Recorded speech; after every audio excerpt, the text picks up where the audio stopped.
All right. How's everybody doing tonight? Good? Good. All right. Well, welcome. Okay. Anybody in the right class? Management, project, in IT project management, excuse me. Yes. Good, good. Okay. All right. So my name is Dr. Kays. I'll be your instructor for this class, okay? For the next 8 weeks, it'll be me, you, and a few other people, okay? So, welcome.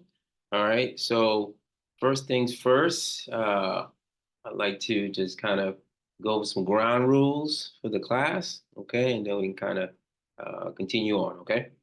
First thing, you got to make a phone call, take a phone call, whatever. Just walk out. Need the bathroom? Just go, okay? Please come back. All right, that's would be a good idea. Secondly, if you're not going to make it to class, email me or text me to say, hey, I'm not going to make it to class, not the case. I don't need to know why. Just courtesy, right?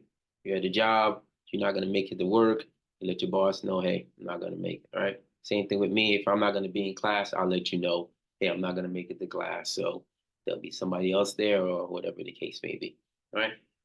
Third, um, this is, I understand everybody here is IT, right? Or networking or something technical, right? None of you guys are business. Anybody here business or anything like that? No. Okay, everybody here is technical. Okay. So, we probably won't get into too many worldly things. Okay. We probably won't talk about, we'll talk a little bit about current events, but we'll keep it, very project management for the most part, right? Um, the reason, anybody know why you got to take this class? Why are you taking this class? Aside from you have to. You told me I have to. Aside from that, why are you taking this class? Actually, I think that on this class we will understand the life cycle of the projects going on companies, Mm-hmm. how they are working Okay. on their life cycles. We will learn different life cycles, how the things are going on within it, Okay. and we will understand the different pieces within it Okay. within this class, Okay. and we get an overall picture how that project management system is working. Okay. Anybody here ever been a project manager? Anybody ever here manage any projects? Yeah, we manage projects all the time. All right. How'd you get here today? How did you get here today? Did you walk? Did you take a car? Did you take the bus, train? All right. You got up this morning. All right. You ate breakfast. All right. I don't know. Maybe went for a run, did some work, maybe pray, whatever, Then you decide, okay, maybe I gotta get to class sometime soon, right? The whole thing's a project, okay? You have to look at your resources, look at the people that you're working with, come up with a plan, right? How much money do I have for the plan? Okay, how much time do I have for the plan? Right? How big is the plan? Okay, those are all components of project management. All right, so you do project management all the time. Your life is a project, all right? Because you're starting at one point and you're trying to get to another point, all right? And in the meantime, in between time, you're trying to get better, you're trying to develop, you're trying to do something that's going to enhance you as a person, all right? And enhance your opportunities down the road, okay? So project management is the same thing, right? Just for companies, right? And so IT tech or technical or STEM uh, type jobs or industries typically don't get a lot of exposure to project management or leadership from the very beginning, right? Because usually IT, those kind of guys, they stick you straight behind a computer or help desk or something or networking, and you're working by yourself for the most part. You don't really get into projects till you get a little bit higher up the chain and you become the manager or you become the leader of the unit. And then they say, hey, we got a project that we need you to lead, right? But there's a project manager, right? for every company. Every companies have a bunch of project managers that manage projects or program managers, right? And they will come in and talk to you, say, hey, look, um, you guys need a project done, right? You have a certain thing getting done. I will be your project manager. You're going to be my subject matter expert. You're going to help me develop the plan to get to what you want to get to, right? I got the money, I got the people, you have the ideas, right? And the technical expertise. We're going to put those two things together, put a timeline on it, and we're going to get to the end, okay? That's kind of how project management works, right? And so it's important that you get that exposure, understand the different facets and different characteristics of project management and why it's important for companies, right? Because everything's a project, right? Everything's going to be a collaboration. Everything's going to be some partnership in which either you're working internally with partners or externally with partners, all right? And so we have to learn how to manage the resources so that we can maximize the return, all right? Whatever that may be, okay? So we'll get more into that, all right? Sometimes we'll discuss some political, religious, current event stuff, okay? Just remember that this is the learning environment. Don't take anything personal, okay? I'm not gonna let anybody disrespect you, okay? I'm not gonna disrespect you. You're not gonna disrespect me, all right? And don't be afraid to say what's on your mind. I got tough skin. I'm not sensitive, okay? So, okay, we're here to learn, all right? Learn from each other, okay? All right. So I don't know any of you guys. All right, it's first time. So what I like to do is do a little intro. Okay, just give me your name, where you're from, the degree you're pursuing, of course, and then tell me what you plan on doing with your degree or with yourself down the line. After you graduate. Okay, so My name is Manny. okay, say that again. Manny. Manny, M-A. M-A-N-I. Okay. So I'm going to do the computer science master degree. Okay. Okay. I'm came from India. Okay, what part? Just South India. South India. Say that, spell that for me. South. That's why you see it. Okay. All right. Never heard of it. You remember it? No. I mean, I'm not super familiar with India, Yeah, but yeah. like anybody else, I know some of the cities, but I never heard that one before. Okay, appreciate it. Now, what are you gonna do after you're done? Like to have a business.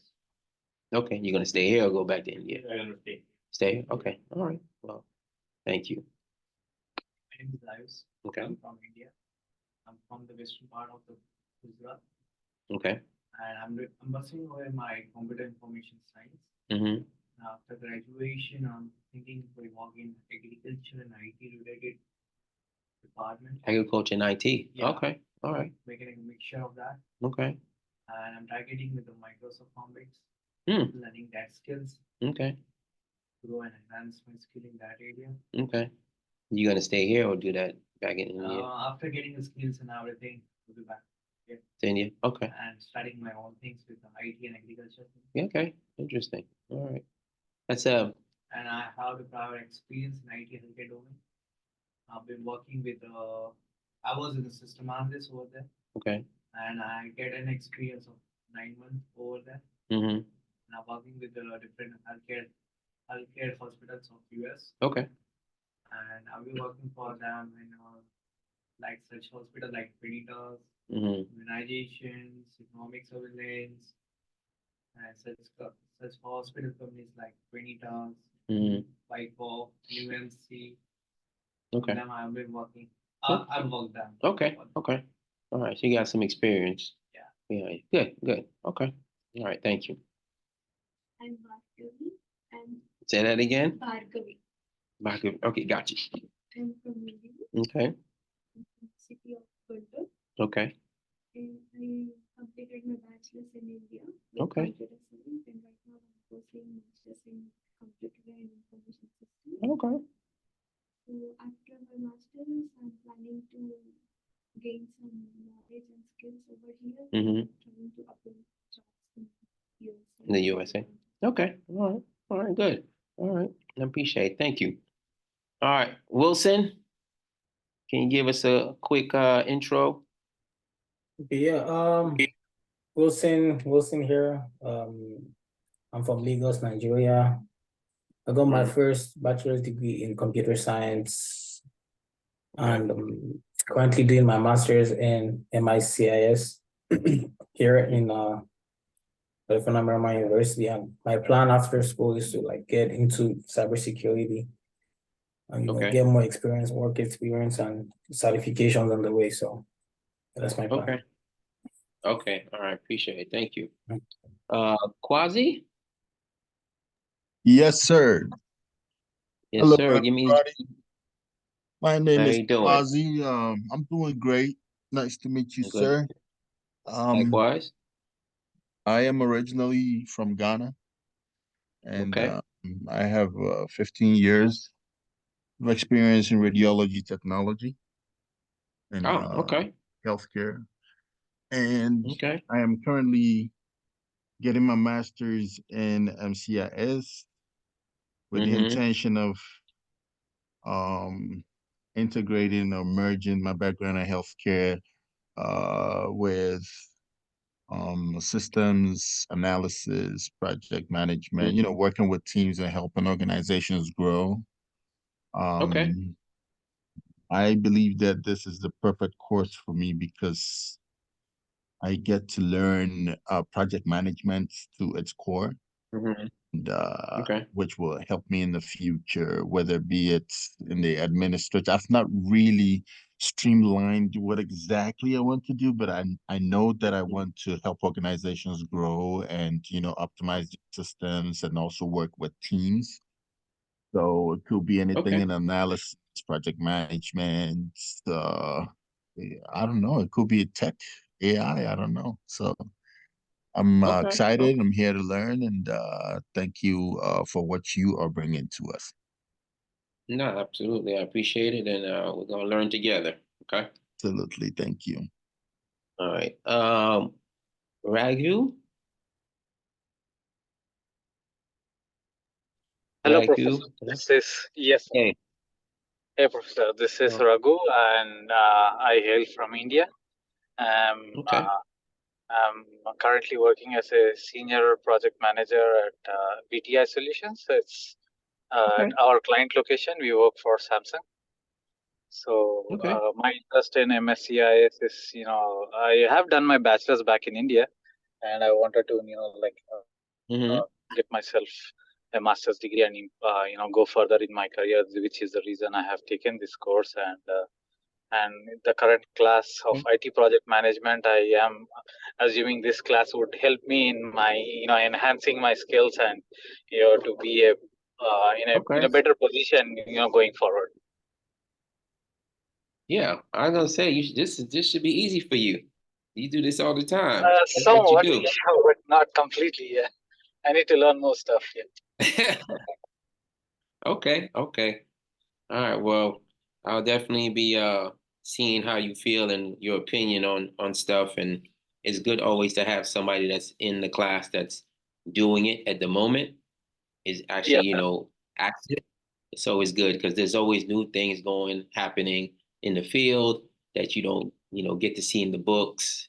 And so it's good to have someone that is actually in the field currently. So, all right, I appreciate it. Thank you. Thank you, Professor. Yeah. Okay. So, if you didn't get a chance to read my bio real quick, my name is Dr. Patrick Kays.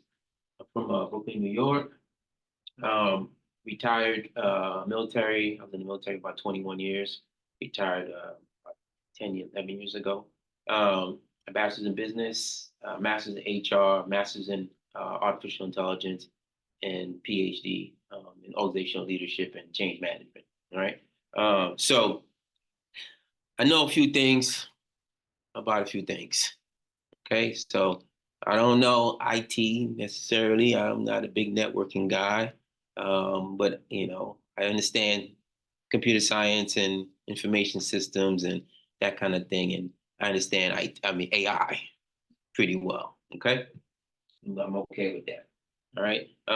So if you got any questions, by all means, about anything, finance, whatever, I'm decent at that too. Okay. All right. No kids, not married, or anything like that. Like to travel, that kind of thing. All right. Don't be alarmed I look young, but I'm not. Okay. I know that's the first thing everybody. I walked in. I just looked at me and I said hello, and he saw me sitting up here. He's like, "Who's this guy?" He's like, "You should be sitting back here with me. You look like a student." All right. I'm not a student. Okay. So I'm old, but we'll leave that for another day. All right. Usually I give points away so you can guess my age, but there's only 3 of us here, or 6 of us. That's 7, 6. So I'll save it for next class. Okay. So do your homework. Maybe you can guess how old I am. And if you guess right, you get a couple points. Okay. All right. All right. So like I said, don't take anything personal, okay? In the classroom. Whose um whose class is this that this their first time in first class? No? Okay, good. How many classes have you taken already? Oh, 2 minutes? Okay, so you're good. How about you? One session? Oh, 1 class. So you're pretty new still. Okay. Okay, so Wilson, what about you? How long you been This is my in the second class. Yeah. second class? Quasi? This is my 7th class. 7th. Okay, so in Ragu? This is my 8th class, sir. Yes, I have done 7 so far. Okay, so we have some vets, we have some rookies, we got some in-betweens. Okay. So I encourage you guys to kind of lean on each other, right? One of the key things about going to school, and it's important, especially in project management, is networking, right? Bringing up that cadre, that cohort of people that you stay in touch with or you align with who are in the same industry as you, so that later on down the line, you might be able to leverage that relationship, right? We're not really sure which one of us is going to go out and do the next great thing, right? We don't know who's going to be the next CEO, who's going to be in a position to say, look, I work for this company, we're hiring, right? But it's always good to say, oh, I went to school with that person, right? Or let me reach out to them. I'm looking for a job or I need some help with something, okay? So network as much as you can, okay? Lean on each other, talk to each other. If there's something you don't understand, before you come talk to me, talk to your classmates, right? Because there's a lot of times I may say something and you're like, I don't understand what you're talking about. And then your classmate explains it and it's like, oh, that's what he was saying? Okay, I got it. All right. For whatever reason, it's like your parents. When your parents talk to you, your mother and father talk to you, like, okay, whatever, I don't know what you're talking about. Then your friend says it, like, oh yeah, that's perfect. I totally understand. Right? Same thing. Okay. So don't be afraid to reach out to each other, especially when it boils down to, getting ready for the group assignment, group work, right? That is the essence of project management, right? Collaboration, team dynamics, right? And understanding that you just can't do it by yourself, right? You need a group of people to get projects done to reach the organizational goals and objectives. Okay. All right. So before we actually get into the thing. We need to, let me go over the syllabus real quick. All right, just as a side note,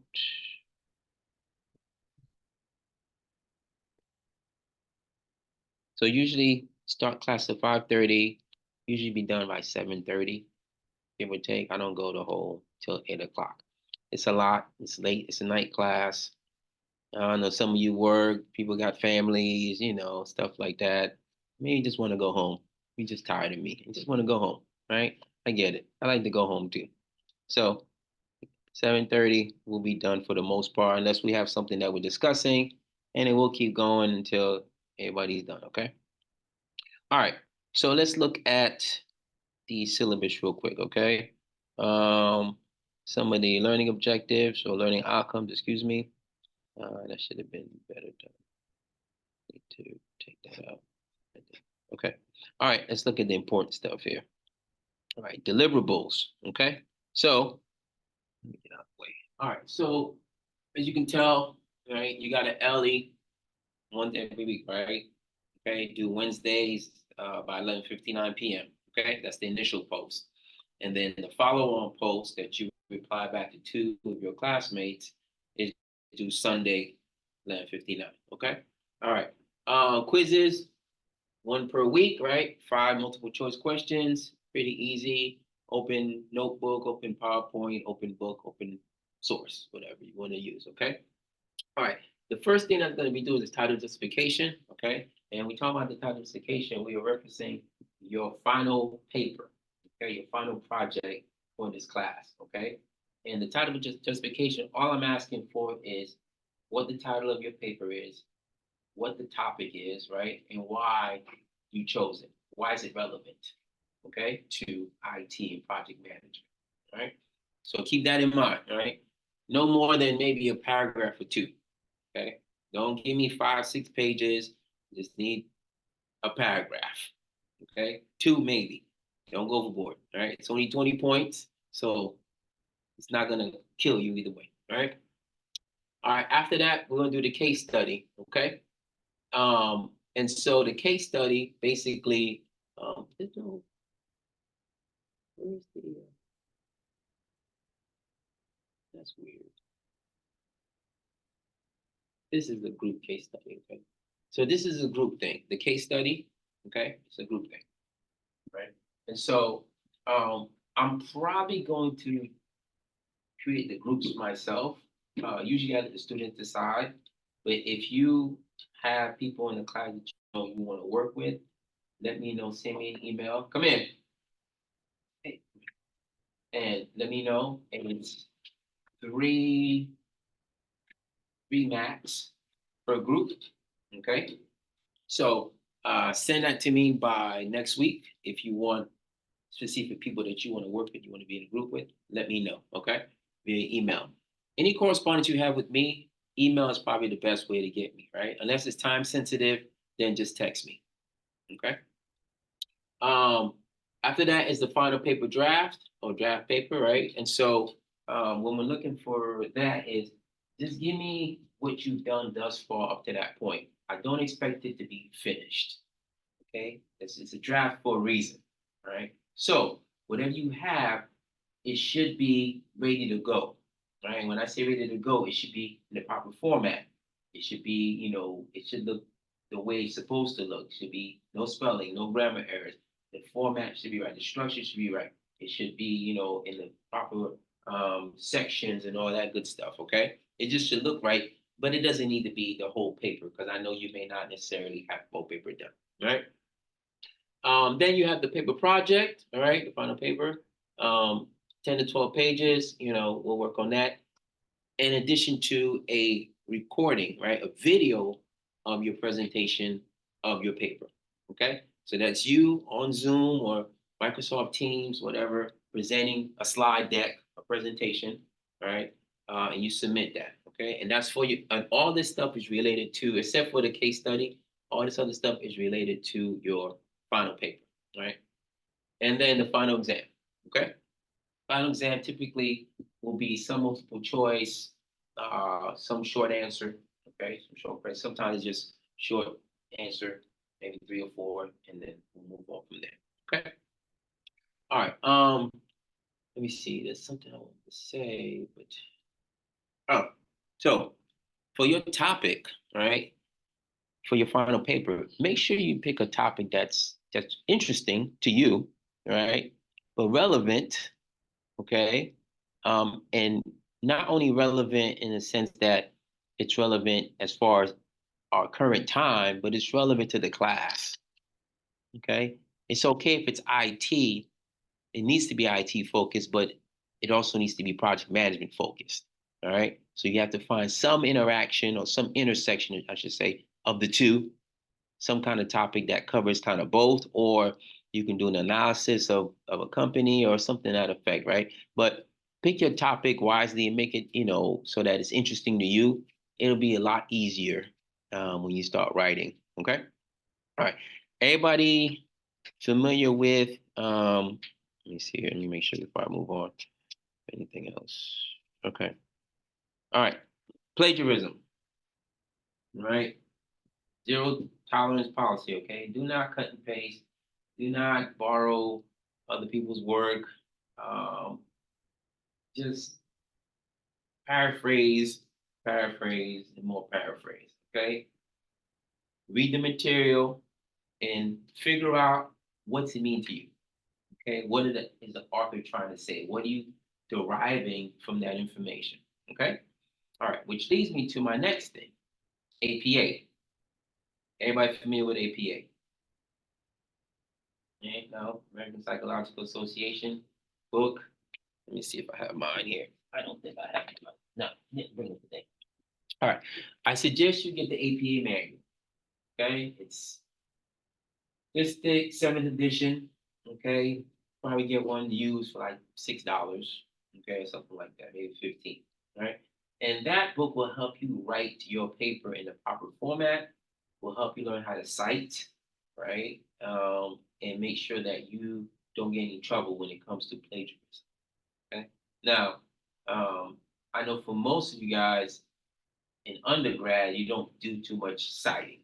Okay, but when you get to the graduate level, there's a lot of citing, right? Because we do a lot of research, right? That's what graduate work really is about. It's about research. And when you do research, you have to cite, right? You have to go and you have to do research on what's been done before, okay? What's out there that's relevant to what I'm trying to do? What's going to support my theories and my concepts and the things that I have as far as questions and hypotheses and all that kind of thing, right? So you have to cite. You have to give people credit for the things that they thought of or they wrote about, right? That you're going to use to support your point. Okay.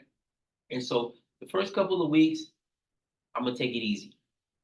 Okay. I'm not going to hit you too hard on it. I'm going to highlight, I'm going to let you know, hey, you need more citing or this needs citing or this kind of thing, right? Or something like that. Give you notes, but pay attention to the feedback, right? But come week 4, 5, I'm going to start hitting you more points, okay, on the citing, right? Because citing is essential when you're doing research.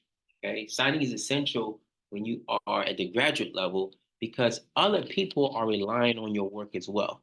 Okay, the papers you write, the stuff that you put out there, all right, if you publish something, people are going to read it and they may use it to write their papers, right, or do their research. Okay, and so it has to be properly cited, right? People need to know where did you source that information from. Okay, so when it comes to sourcing information, I suggest that you stick with peer-reviewed journals, peer-reviewed articles, established publications, Wall Street Journal, Forbes, any magazine that, Wall Street, Business Journal, that those kind of things. Anything journal will work, right? Wikipedia, it's okay, but it can't be your only thing. Okay? All right. So you guys know anybody can go in and put whatever they want about Wikipedia. Okay. So it's don't let it be your standalone reference. Okay, make sure you go out there, use the library system, pull up articles. Okay, do your research, your peer-reviewed journals and articles, and you won't have any problems. You should be good to go. Okay. All right. Let me close this out. You should be good to go on that. All right. Any questions? Anything? Nothing. Oops. Let's see here.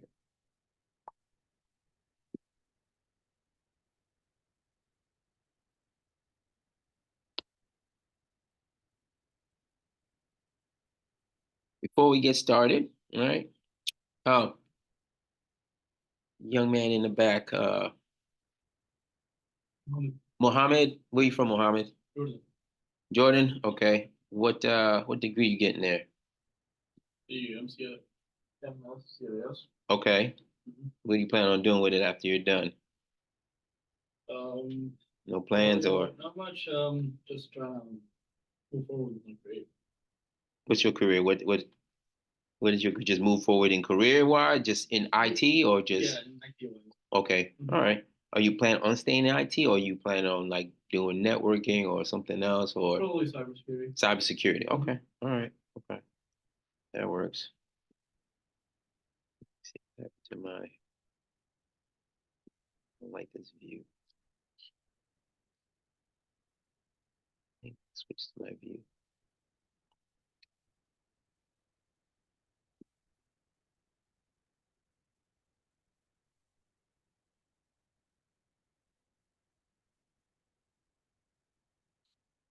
Yeah. Wait a minute. I don't want this. I don't like this view. Slideshow. Yeah, better. Okay, that way you can see the other students also. Much better. All right. All right. Any questions at all from anybody? No? Okay, good.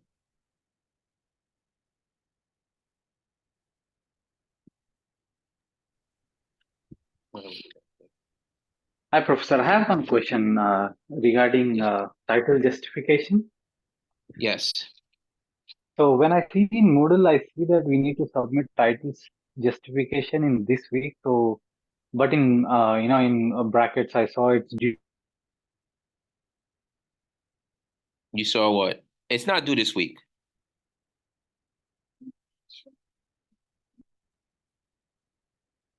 Is it? It shouldn't be this soon. Well, maybe they changed it. Okay, so what's your question? Is if it's due this week or Yes, Professor. Is this due this week or due in week 3? I no? was just confused. If it says due May 12th, then it's due May 12th. Okay. Yeah.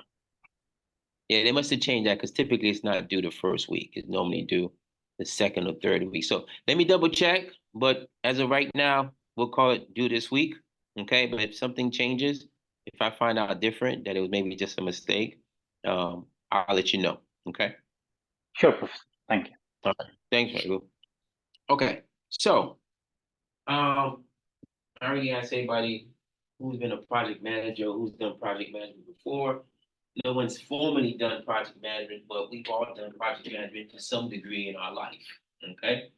Day to day, like I said, moving back and forth, whatever the case may be, you're going into the store, you come to class, you have family, you're just doing things, hanging out with your friends, right? But always involved in some project one way or the other. Okay. Most of the things that go on in the world, especially in the corporate environment, they're project based. Okay. Companies always have a number of projects going on with a number of project managers. Okay. What is the point of having a project as from a organizational standpoint? What's the purpose of the project?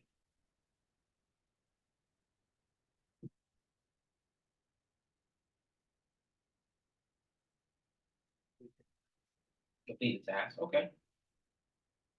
What else? Get an output. Okay. You're looking for a specific outcome, right? All right. So when you look at a project, you're looking at a certain thing that you're trying to do. Okay. So we have a goal in mind, and what we're trying to do is how do we plan out achieving that goal based on the things that we have in our toolkit. Okay. And when I say our toolkit, at the organizational level, we're talking about money, people, time. Okay, our resources. All right. How much of that stuff do we have, right, to allocate to this project, right?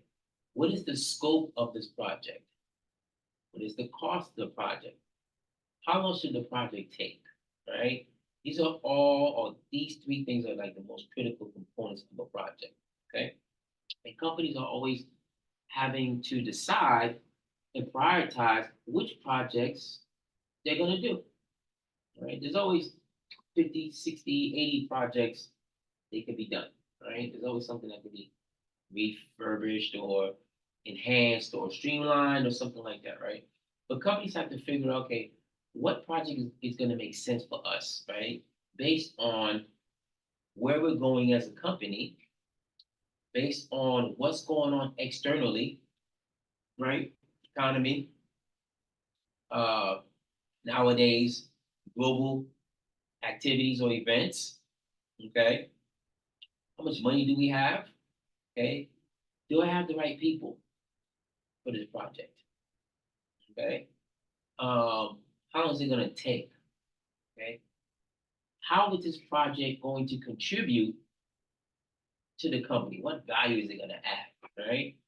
And if it's just value that's minimal to or really relegated to one particular department or section, do I really want to do this project or is it a priority for me? Okay. So these are all questions that companies, at the higher levels think about and then decide as to which project is going to get done. Okay.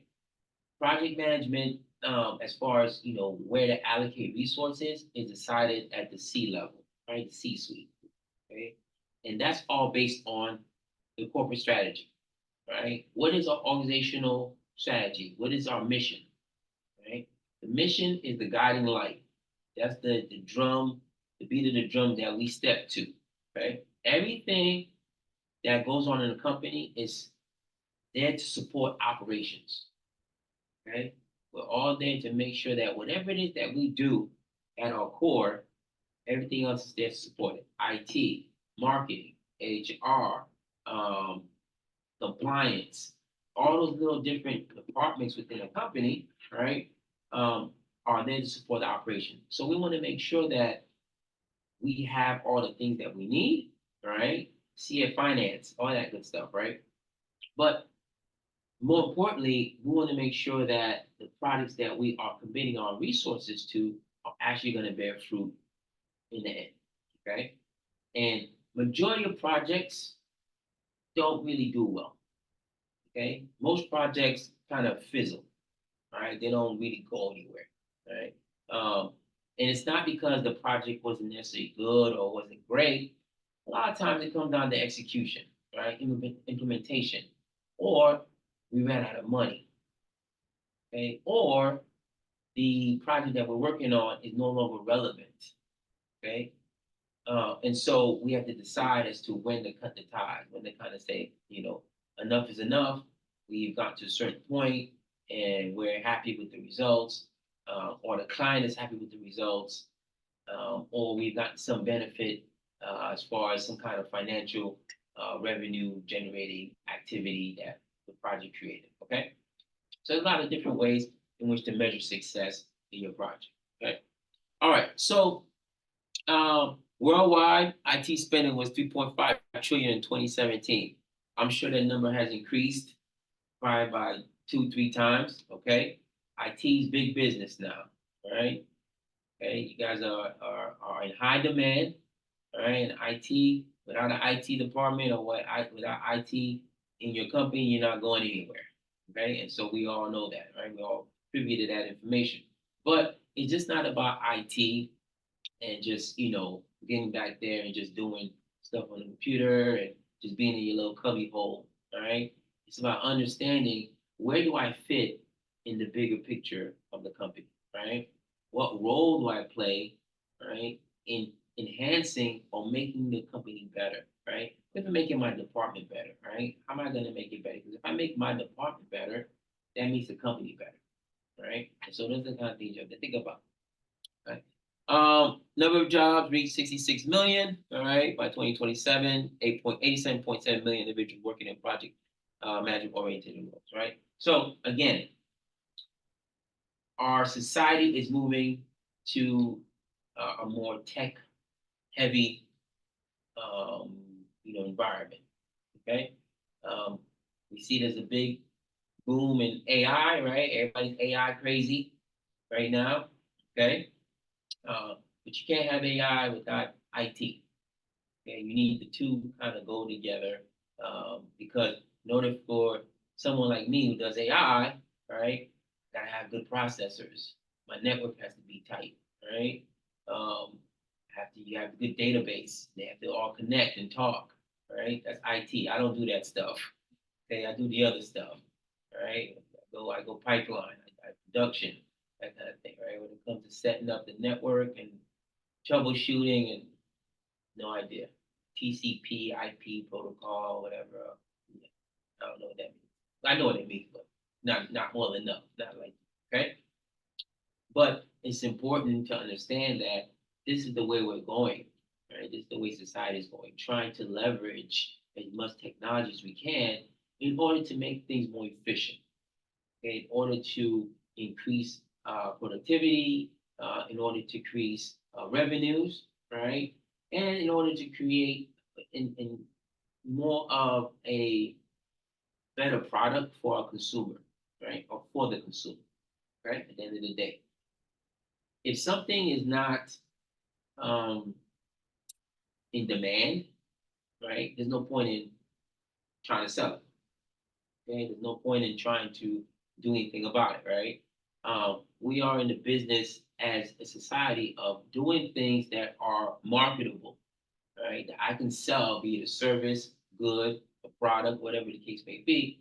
I need it to be in demand, and I can exchange that service, good, or product for either a monetary return, all right, from you, or something in kind, right?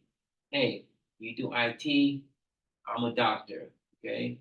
Let's talk, right? You need surgery or you need me to take care of your kids or whatever the case may be, right? Old system, but still works, right? We don't, it's not anything super new about it, right? Bartering and that kind of thing, right? Been around for ages, okay? But at the end of the day, the way that things are going, soon enough, right? Everything's going to be really tech heavy. Everything's going to rely on some technology. Everything's going to rely on the reliance of information technology, right? Everything's going to rely on the framework, on the network, right? On how things are set up, right? How much processing speed we have, right?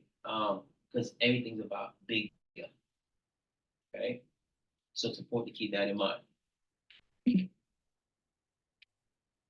Anytime you guys have a question or comment, don't hesitate to say something. I don't want to talk up here all day. Okay.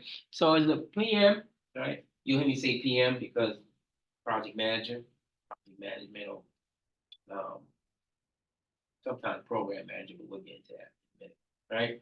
Right? PMs do pretty well. Okay. If you have a PM certification, that could add an extra 30, 40 grand to your paycheck, depending on what your job is. Okay. Because being a project manager is not easy. It's a very, very difficult job, right? Right, good. Is being a project manager easy?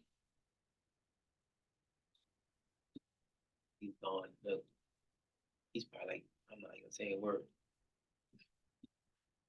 He's gone. Being a PM is difficult, okay? It's like, you guys ever heard the term herding cats? Anybody heard that term before? Herding cats? No? Okay. You ever try to catch a cat? Or a chicken? Okay? Try to catch 1,000 of them. Right? That's how it is being a project manager. They're just people, right? Because now you are in charge indirectly of 20 people, right? And they're all given to you, right, on a part-time basis, and you have to leverage them to get this project done, okay? On top of the stuff that they already have to do too, right? So they work for you, sort of. They work for their boss, right?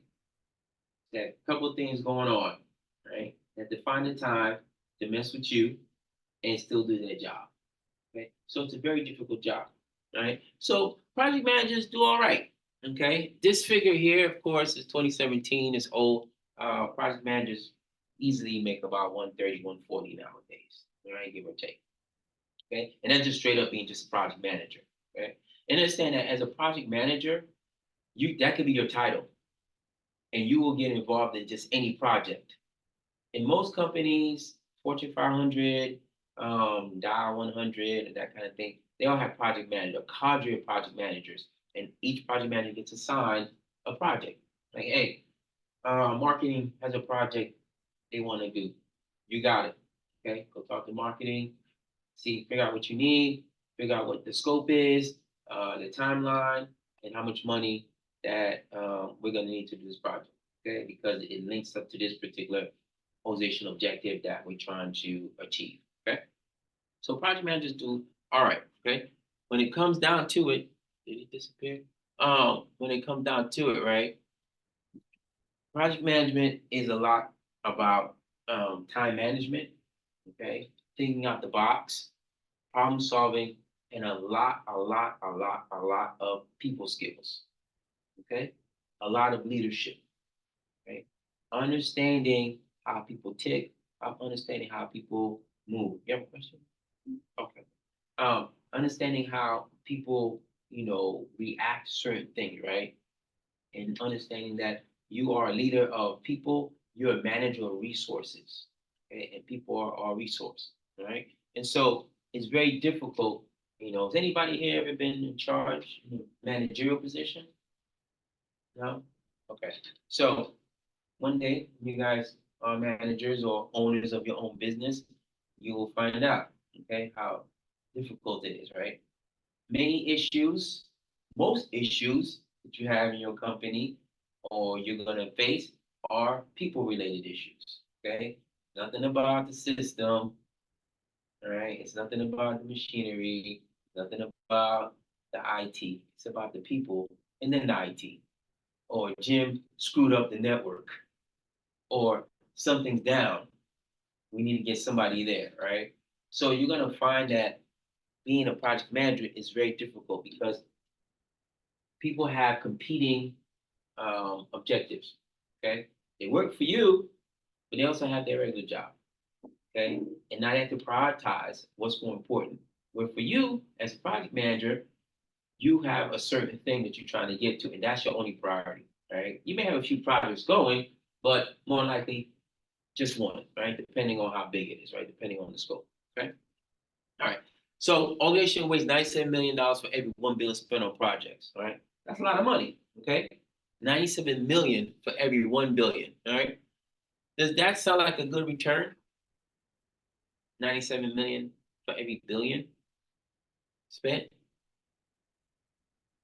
They waste 97 million for every 1 billion spent. That's a lot of money to be wasting. All right. Waste. That's almost $100 million. Come on in. You hear this guy? No. All right. So one of the key components of project management is cost. All right. Managing the cost, making sure there's no cost overrun, understanding that, at least conveying to your team about the budget, right? And authorizations about what they can spend, what they can't spend, when they can spend it, what the thresholds are, and that kind of thing, right? Because you will easily go over your budget, okay, if you don't pay attention to the money, right? And in many instances, that's probably the most important thing, okay? Because once you start a project, you ain't given a budget, right? You don't want to have to go back to your boss and say, hey, we ran out of money. Or next month, we're going to run out of money. I need another $1 million, okay? Whatever you get at the beginning, that's all you want to go back for. You don't want to ask for any more, okay? Because now it looks like you're not managing the project properly, okay? And so some companies will have a problem with that, all right?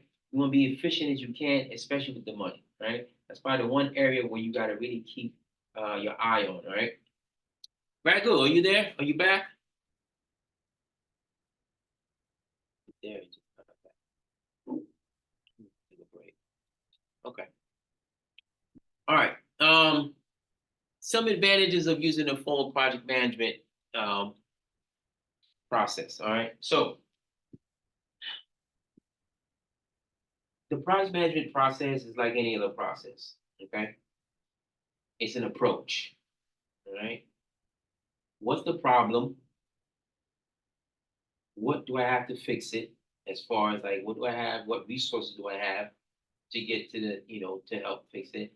What is my end state? What am I looking for? Okay. What's my goal? Right. And so the project management process helps you outline all that stuff so you can see it, right? You can be more tangible in the sense that, okay, I see, this needs to be done before this next step needs to be done. So I mean, you start the marketing first, and the operations will be next, and then after that, I'll talk to HR, that kind of thing, right? It gives you an idea of what the next steps are in the roadmap, okay? And so it's essential that you understand what goes on in PM, okay? So the one thing about PM is that it gives one person kind of control over the whole process of project management, okay? It lets one person be able to to purview or at least control everything that's going on, right, with our particular project. Okay. And so there's a one point sort of of blame, sort of, a one point of responsibility, right? There's not 8, 9 different people that are managing the project. It's usually one person, and hey, I can kind of go to them, right? The other thing about project management is that you can put people on the project that may not necessarily be doing well in other areas. Okay. You can stick somebody who has an expertise in networking or troubleshooting or whatever other areas of IT that are security, cybersecurity, all that good stuff, right? You can put them on a project which will help them, one, not only build their skills, right? Because now they have something specific that they're working on and just not a general, hey, I'm just sitting at the desk waiting for something to come to me, right? They have a certain goal in mind, right? And they get to work on different things. And they also get to leverage or talk to other people in the team, right? That can help them maybe grow professionally, the professional development, kind of give them some guidance as to what the next step they should, in their career should be, and that kind of thing. Okay. Project management also helps the company understand, right, where we're going based on the projects we have going on. Okay. And are we going towards the right direction, right? And we base that off of what's going on in the market, right? What is the market looking for? What is the demand for the market? Okay, and understanding that whatever the consumer is looking for and whatever we do, that's going to be the focus of our project. Okay, that's going to be the focus of our company, right? Is to make sure that we meet customer demand. Okay, again, if it's not in demand, there's no point in making it or doing it because you can't sell it. Okay, if you can't sell it, then pointless. Okay. All right. All right. So like I said before, right?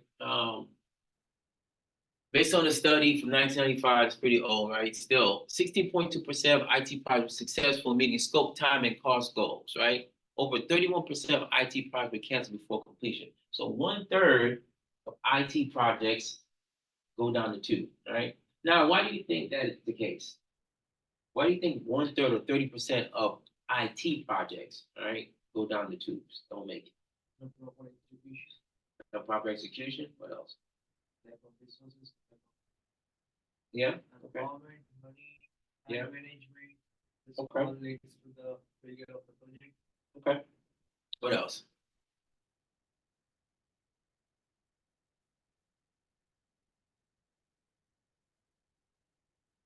Is there anything special about IT that would make it more susceptible to Cyber attack, cyber attacks? Maybe. All right.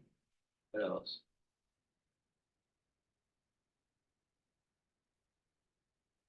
yeah, Yeah.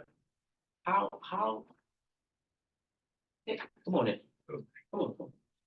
How dynamic is IT in the sense that, as an example, right?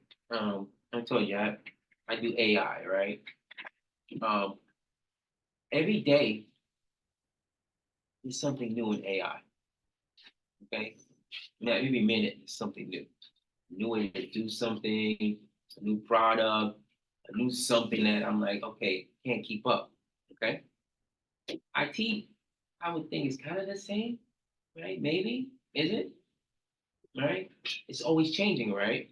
So if it's changing at a certain pace, right? You have projects going and you base them on a certain set of criteria that may be old, right? And so now you may say, wow, this project was sounded good 6 months ago, but things have changed. It's not relevant anymore. It's outdated already, right? And so we got to shut that project down. Okay. And so it matters the industry that the project is in.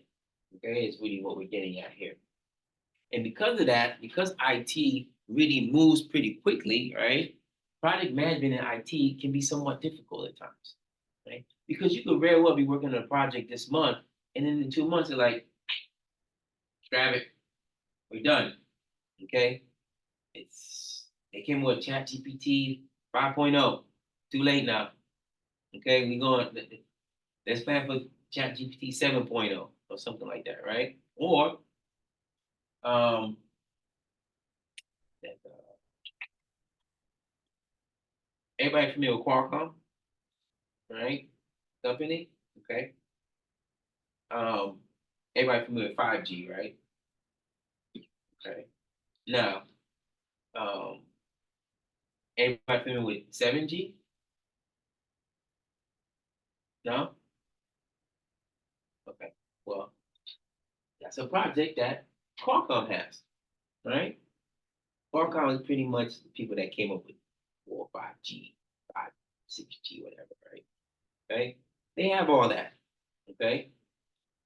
So for them, for people that were in Qualcomm who are on that particular project, all right, 4G, 5G, 2G, that's old news, right? They're 7G, 8G, right? That's what they're working on right now. Okay. Because it just changes, right? We have all this data now we're trying to push, trying to understand the consumer. Okay. And so the projects change just as quickly as the society changes, right? Matter of fact, we can't keep up with customer demand, okay? IT especially takes a hit because IT is just not um, software, right? IT is also hardware, right?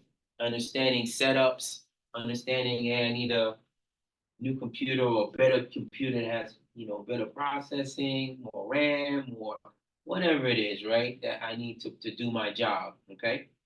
And so it's important to understand that, um, you know, because of that, you have a lot of IT projects that are going to fall by the wayside. It's not like other industries where you have a project and, okay,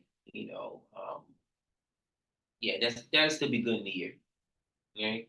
It doesn't work that way in IT, right? That's why there's such a high rate of failure. It's not necessarily failure. We'll call it just shutting it down because just because the project shuts down doesn't mean it failed because you may still have gotten something from it, right? It's just not relevant or um, valuable to the company anymore, right? We may say we're going to shut it down and then we'll start it back up in a year. We'll see where everything goes and we'll go from there, right? World events, right, has a huge impact on projects, right? And because we are more globalized now than ever, okay? Globalization is here, it's not going anywhere, right? Technology is making it even worse, right? Or more relevant, I should say, not worse, okay? When I was going to school, um, international business, that was considered Europe, usually Great Britain, some China, maybe, right?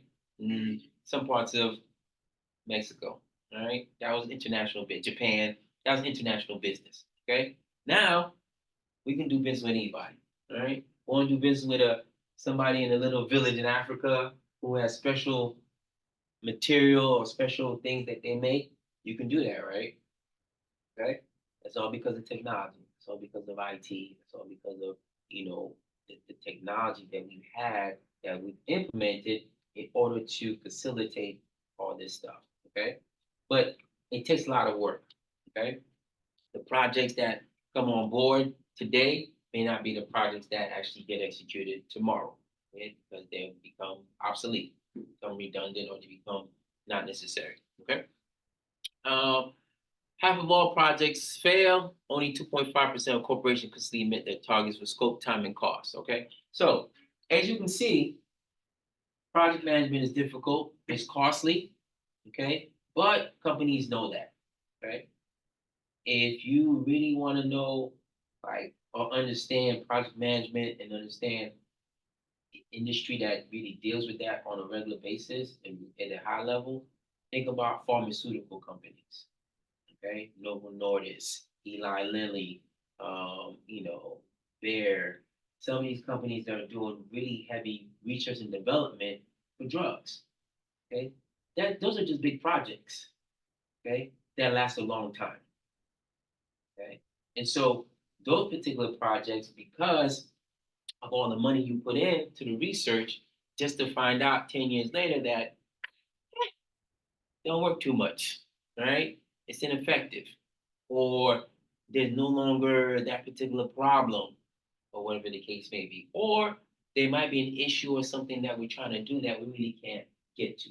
Okay, for instance, a company called Organavo here in San Diego, right? And Organavo is a biotech company, right? Biomed, biotech company.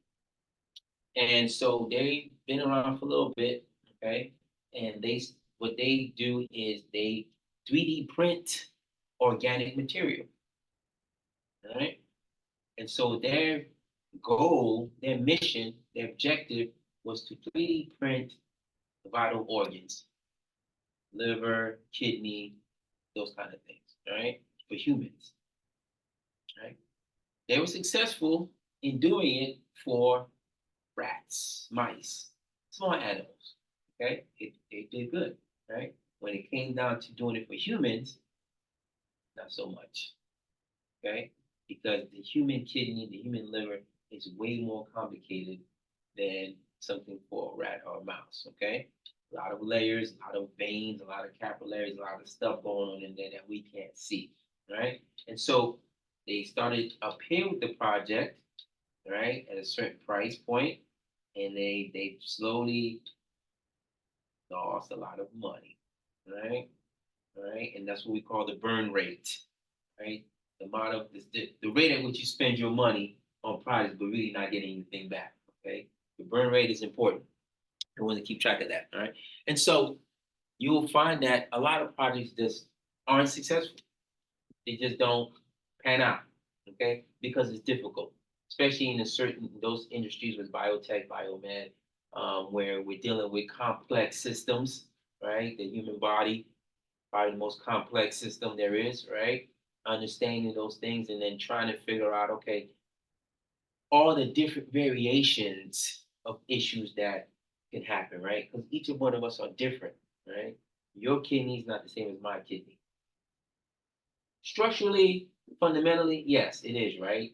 But there's other things about your body, genetics, that are going to affect it, right? So it's hard to really kind of capture all those things, right? Because some of the stuff we just don't know, okay? So understand that some projects are gonna fail, right? But if it's your business model, right, you got a problem. Okay, if your business is research and development, and you can't get to the development part and development for sale, you're gonna go out of business, right? Very quickly, right? What time is it? Keep track of time.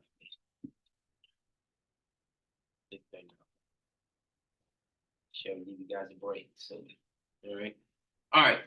So he said, project temporary endeavor, right? Has a specific goal, has specific resources attached to it, all right? And the three components that we really care about when it comes to project, time, cost, and scope, okay? And when I say scope, I mean, what's the project about? How big is the project? What is the project going to impact? Okay. What is our outcome? Right. What is that we're looking for? Okay. The scope, in most cases, right, is very specific. Okay. If anybody has worked with any projects at all, right, you'll find that your scope of work is what they call it, right? It's very, very specific, right? Because I want to make sure that you understand, right, whoever's doing the work, that this is what we're aiming for, okay? Now, what tends to happen is that, oh, we're going to build a computer, okay? That's the project at the end of the day. And what do you want the computer to do?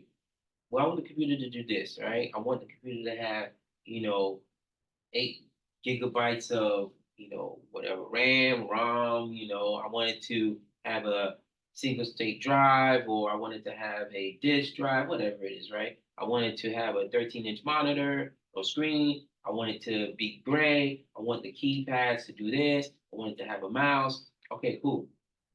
All right. That's the scope, right? And what happens typically is that something we call kind of mission creep, right? And so you start the project, and yeah, okay, cool, got the monitor. They wanted a 13-inch monitor, and they wanted a light reflective one and that kind of thing. But man, this one's nicer. It's 14 inches. Let's get that one. It costs a few more dollars. It's okay. Negligible. It could cost a few more pennies. It's negligible. Right? So you think. Right? That's you. That's your decision. Right? Your buddy next door to you, he's working the same project, but he's got the keyboard. Right? I like those red keys instead. How much are those? Ah, $2 over. It's okay. Give me those. All right. Now all of a sudden, you got a screen, a computer with a 14-inch screen with red buttons. Right? Is that what was in the scope? No, that's not what they asked for. They asked you for a 13-inch with regular keyboard buttons. Okay. What you just did, you just cost us more money and time.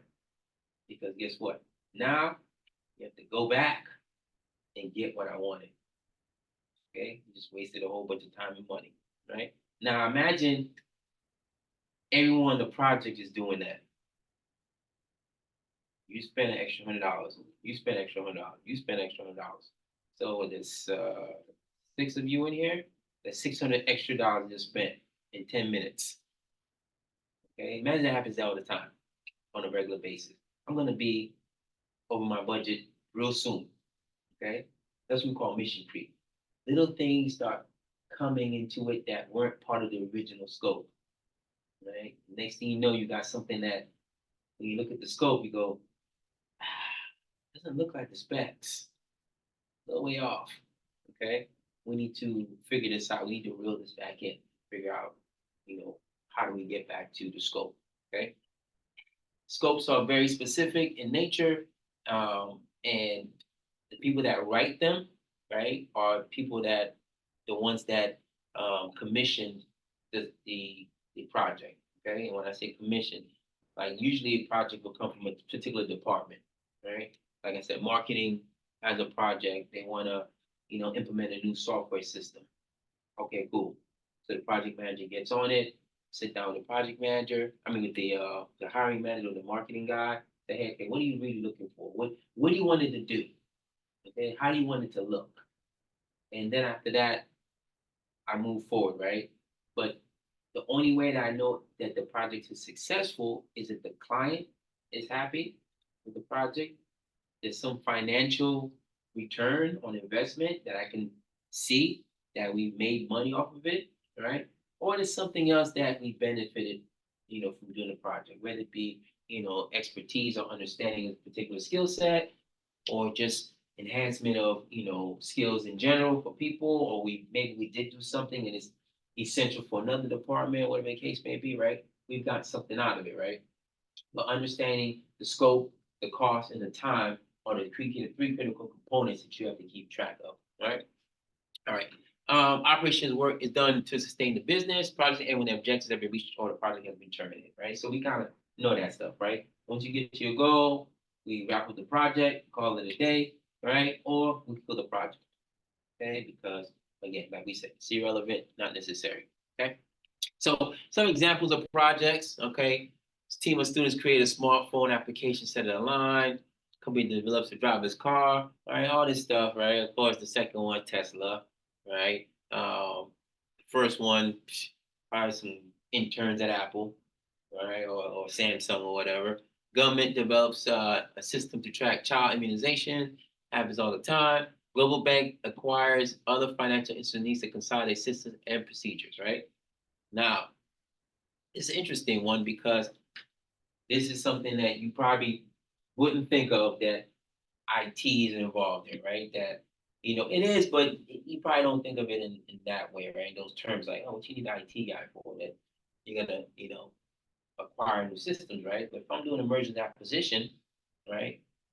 and I'm taking on a new company, I have to find a way to interface with their systems. Okay, if I'm buying a company and I'm merging them into my company, right? How can I create an interface? How do I make the two things talk, right? This is where IT is important, right? This is where IT comes in. IT will go in first and look at the infrastructure, like, okay, what systems are you using? How's your network set up, right? What do you guys do exactly? What's the process, right? Especially in the financing sense, right? Global financing, right? Goes through a lot of wickets, right? If you're moving money from here to your home country, there's a lot of steps in between, a lot of clearinghouses, a lot of different institutions that have to touch it. There's a lot of waiting settlement period, right? There's conversion or you call it currency exchange rates, right? Which fluctuate every day, right? There's economic, there's social, there's government regulations, not only in the host country, but the country is going to, right? A bunch of stuff, right? Everything that IT has to worry about, right? Because it has to be somewhere in the system so the two systems can talk, right? So I can change, dollars for rupees or dollars for whatever, right? Or rupees for something else, or vice versa, right? Because we are dealing in global transactions, right? We have to make sure that I can take the yen and convert it digitally, right, to whatever I need to convert to, right? And so it's important that you understand that is, when you're talking about these type of projects, they're really huge and they're very IT intensive, very technology intensive, okay? Especially nowadays. Back in the day, it was a little different. We had, more manual ledgers and people did things by hand and that kind of thing. Now everything's digital. We're going to soon enough, right? We're going to digital dollar.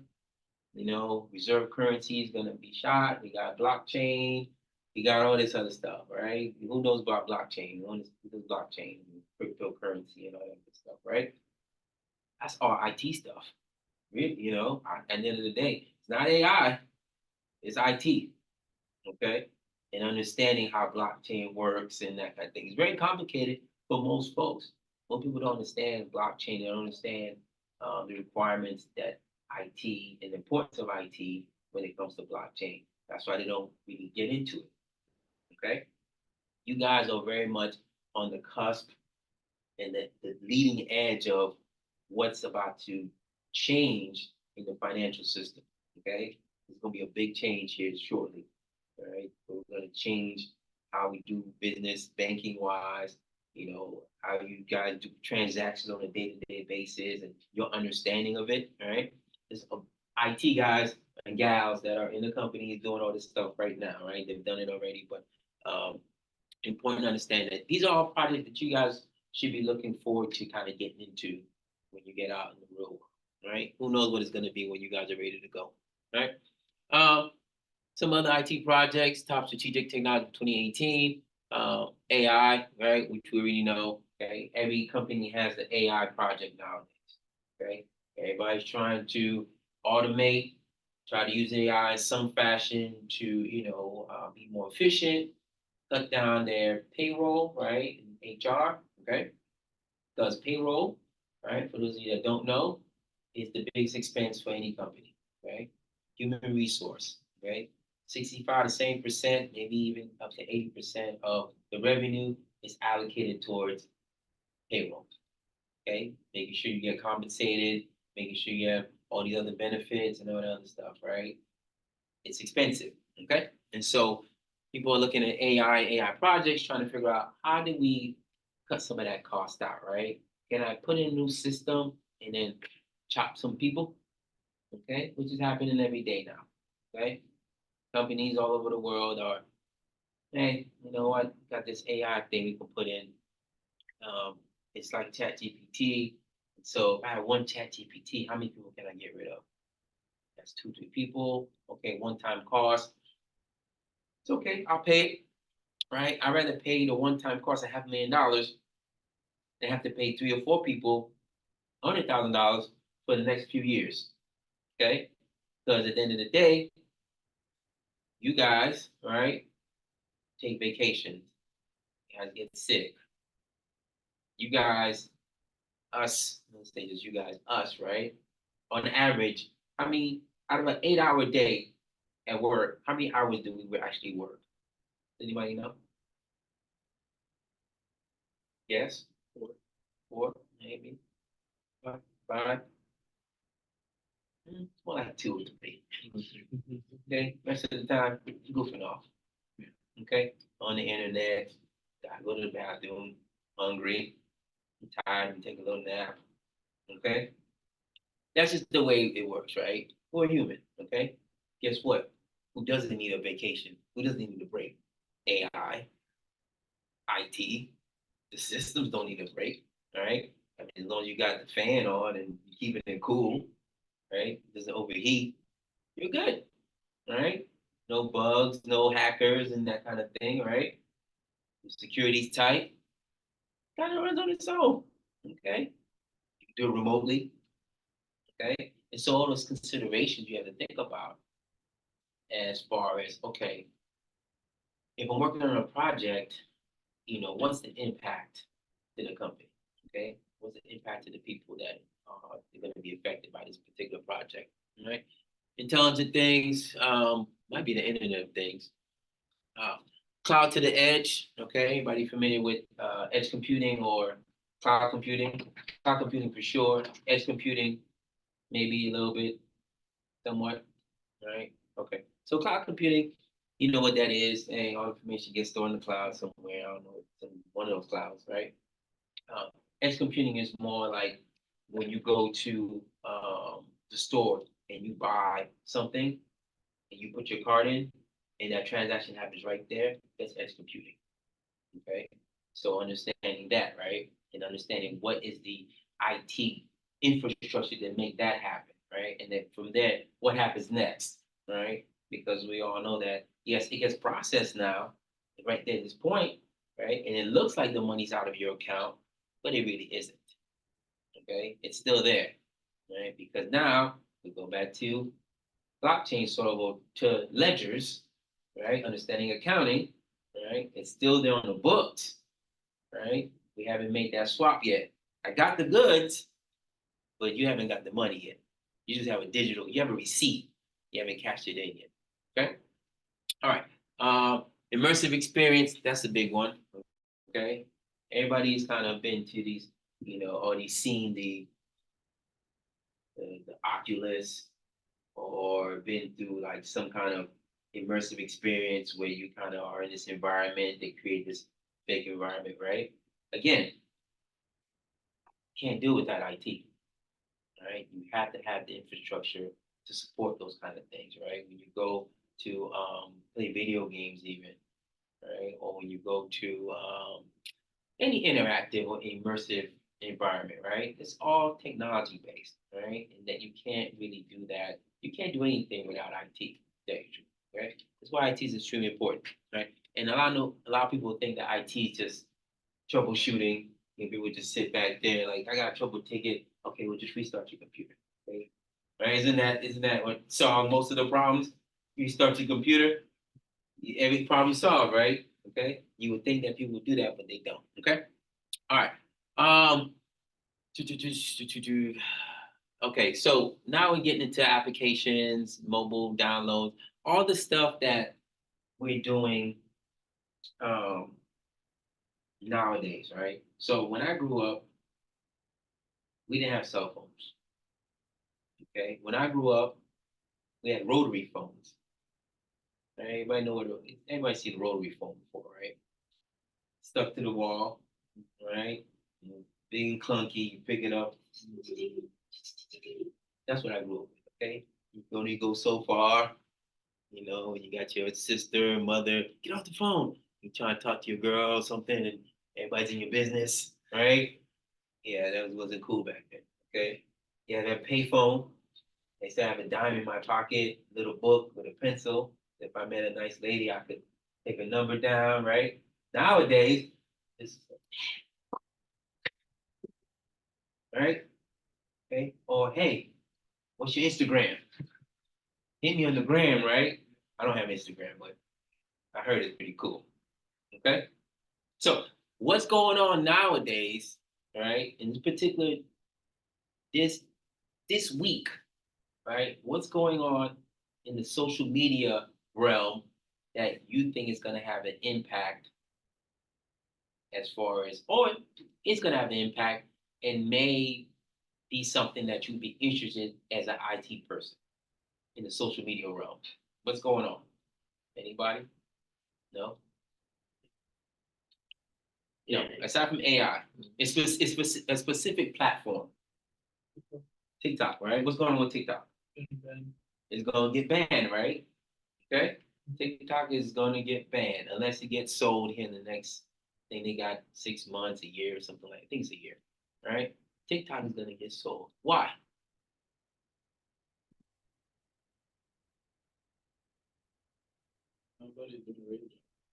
Nobody's doing the real job. No. It's kind of an IT reason. It's not kind of, it is an IT reason. Why is TikTok gonna get sold? Or why is TikTok gonna be banned? Anybody? Like the wrong use, It's what? using it the wrong way. Like, what do you mean? It's like morphing or something. It's morphing? You're on the right track, but that's not it exactly. Okay? So who makes TikTok? Who owns TikTok? China. Okay? Now, you know anything about the US and China, right? Yeah. We're not the best of friends. And we like them. They like us a little bit. We get along, right? We do what we gotta do. Okay?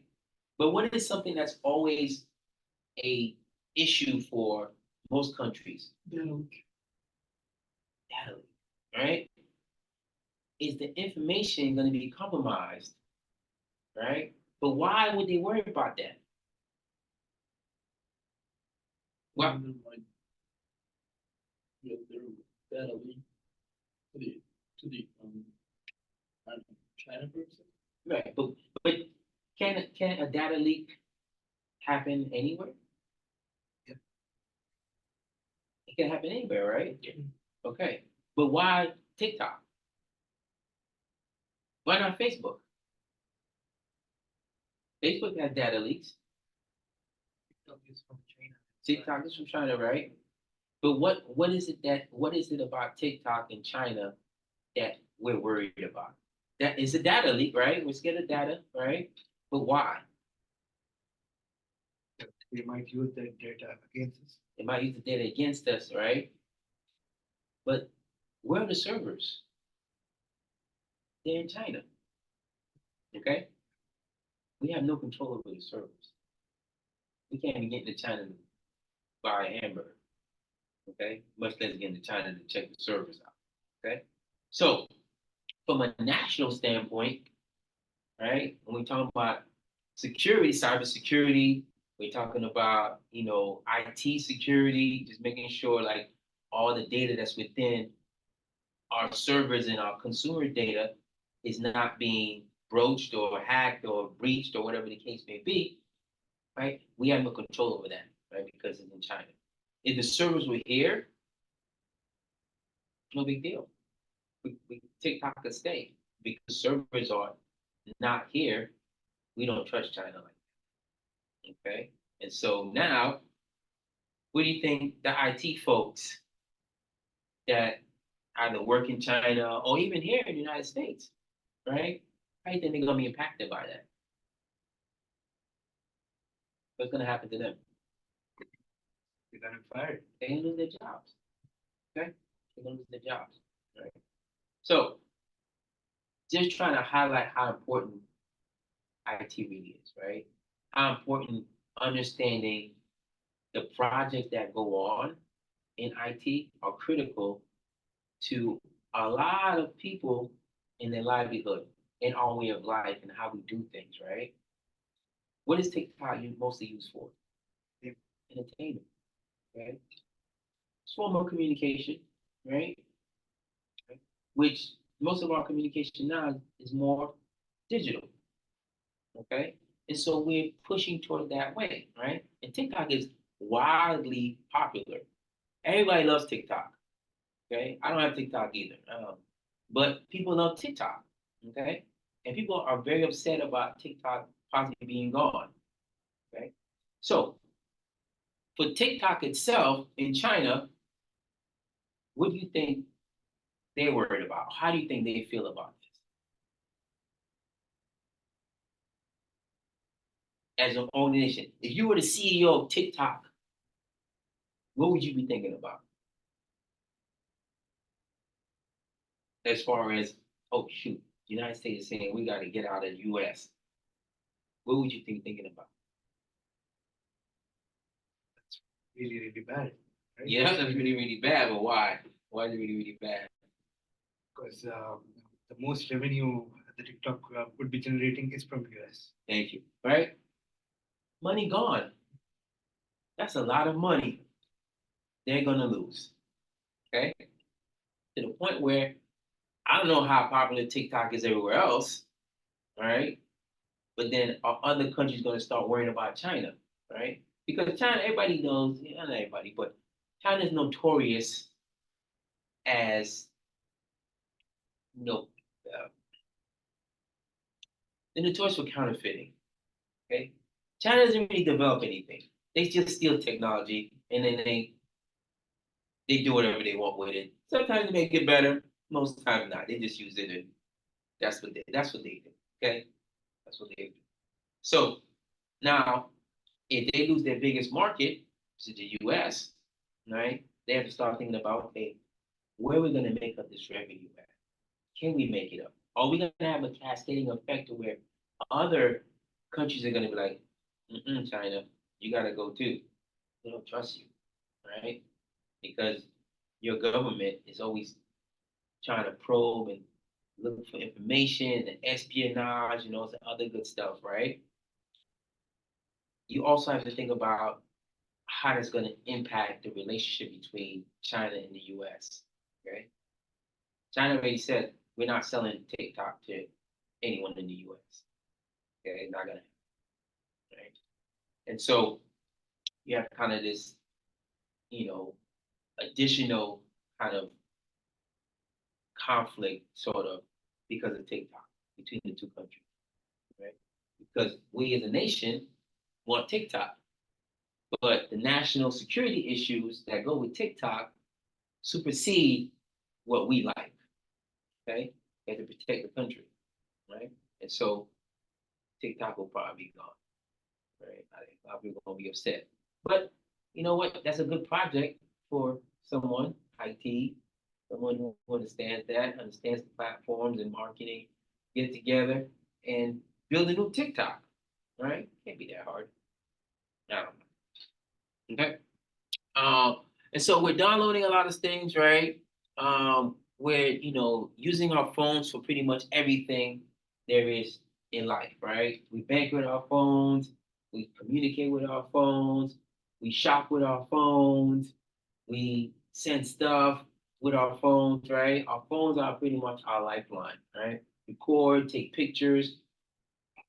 People get anxiety when they lose their phone or they can't find their phone. Okay, that's how important it is, right? But again, gotta go back to IT, right? How did this all happen? Gotta have the infrastructure, right? Not just the hardware, right? But what's supporting it behind it, right? All the applications on here, right? The App Store, the Android, whatever marketplace, whatever they call it, right? What is supporting all that? How's that going, right? People don't think about that, right? They don't think about, oh, it's a server and it's going to get the information, it's going to fetch it, it's going to bring it back, but it has to go through all these security protocols before it goes through, right? Oh, when you're watching Netflix and YouTube, right? Oh, it's buffering. Whose world is that? That's kind of IT's world, right? That's kind of like, hey, the network is down, right? That's an IT thing, right? It's not an AI thing, all right? It's an IT thing, right? Okay, let's take a quick 5 minutes and come on back. Okay, the bathroom, whatever you got to do. Okay.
name? Assad, Assad? it's Zishan. Spell that for me. You can call me Z. Z? Yeah. Okay, Zishan, but still spell it. What, how you spell it? Zeeshan. Okay, okay, that's not, where you guys from? India. You both? Yeah. You guys know each other? We live together. Okay, okay, the Yeah. roommates, okay, all right. Now, what part of India? Hyderabad, Oh, I think that- Delhi. Okay, yeah, everybody, okay. Are they close? Or is everybody in the regionally close? A bit, sir. Yeah. It is like 1,000 miles. 1,000 miles? 1,000 miles? Okay, that's That's not not close. Not 1,000. We call it the kilometers. 1,000 kilometers? Oh, 1,000 kilometers. No. It is 16 to 1,700 Kilometers, but that's yeah. 1,000 miles. 1,000 miles, okay. Yeah. All right. The man knows something, okay. All right, I'm curious. It's interesting that there's a very big Indian Mhm. cohort coming through. Huh, okay. What about you, Professor? I'm from New York originally. Yeah, I'm from Brooklyn. Yep. Born and raised and ended up here. I was in the military. Yeah, for 20 years. Yeah. Yep. So now I'm here. May move one day. Soon, I don't know. I'm saying that for the last 17 years. For a while. It's been how long you're in? Permanently, 17 years, but I've been coming to San Diego since 1992, 3. Yeah, to live here permanently since 2007. Yep. So which do you like more, Brooklyn or over here? It's tough because Brooklyn's different now. When I grew up, San Diego's really beautiful. It's hard to leave San Diego. You know, it's hard to compare. It's very laid back, beaches, lots of things to do. Yeah. You know, weather's always nice. Brooklyn, weather's nice, lots of things to do, but lots of trouble too. Easier to find trouble. But I miss the city life. You know, I love the city. So that's a little different for me. But yeah, I can do Brooklyn in the summertime, or in the spring, in the fall. Summertime, no. I come back here from San Diego. So if I could, I would split 6 months here, 6 months in Brooklyn. So, but I want to go to India one day. We would love to welcome you. Yeah, I appreciate it. Yeah, that'd be good. Go with someone who's from there, show me all the good local stuff. So I want to see the local stuff. I don't want to see the tourist stuff. I want to see the local stuff. Okay, don't care about get the Taj Mahal and that. Oh yeah, okay, I think that's great. Okay, it's I'm sure it's beautiful, but does everybody go to the Taj Mahal in India? Yeah, we would like. You've been there? Yeah. Okay, it's really nice? Yeah. Okay, have you guys been to Taj Mahal? Before that, you should go at the Statue of Unity.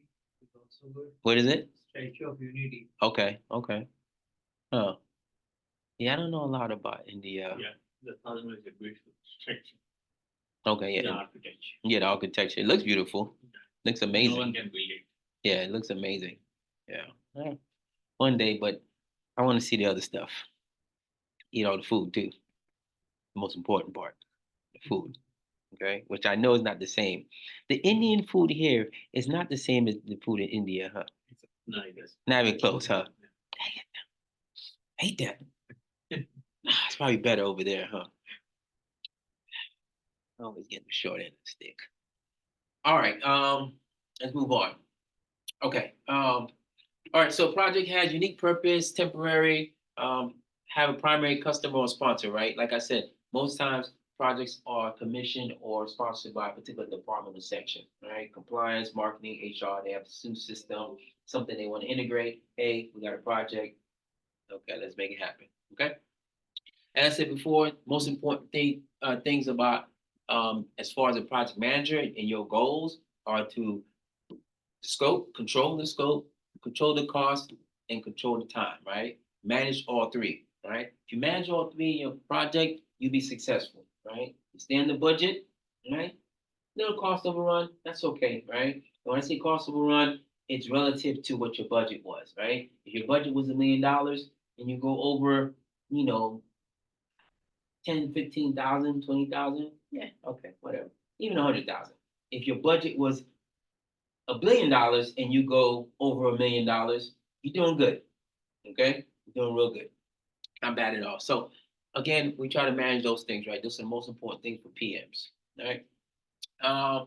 Application of skills, knowledge, tools, and techniques, right? So there's a book, it's called the Project Management Book of Knowledge. Okay. All PMs, basically, that's their Bible. That's their go-to. They get all the information in there about how to be a PM, what it is to be a PM, all the systems that they use.